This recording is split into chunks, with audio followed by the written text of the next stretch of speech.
ভোরবেলা ঘুম থেকে উঠেছেন, তখনও কিছুটা অন্ধকার এবং আবহাওয়া কিছুটা ঠান্ডা।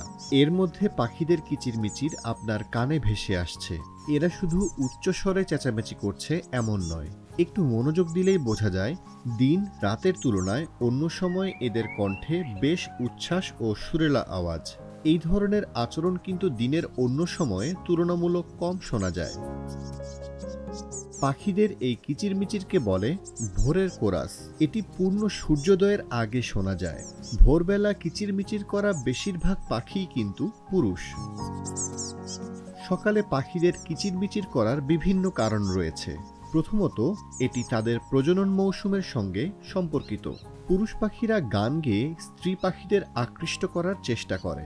সকালে গান গাওয়ার মাধ্যমে এরা শক্তি ও সুস্বাস্থ্যের প্রদর্শন করে। এভাবে স্ত্রী পাখিদের নজর কাড়তে চায় পুরুষ পাখিরা। এছাড়া সকালে গান গাওয়া পাখিদের নির্দিষ্ট এলাকায় আধিপত্য সম্পর্কে অন্য পাখিদের জানান দিতেও এরা সমস্বরে কিচিরমিচির করে।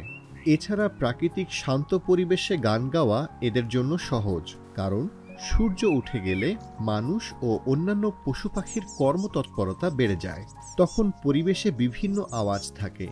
এমন আওয়াজের মধ্যে পাখিদের কণ্ঠ আড়াল হয়ে যায়। দিনের সবচেয়ে চ্যালেঞ্জিং সময়ে অর্থাৎ ভোরবেলা পুরুষ পাখি সবচেয়ে ভালো গান গাইতে পারলে সেটি আরও ভালো সঙ্গী পাবে এবং বলবান প্রতিযোগী হিসেবে বিবেচিত হবে।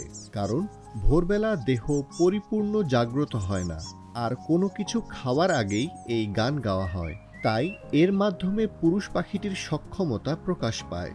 এই সক্ষমতার প্রদর্শন স্ত্রী পাখির দৃষ্টি আকর্ষণ করতে এবং প্রতিপক্ষকে কঠোর বার্তা দিতে সহায়তা করে।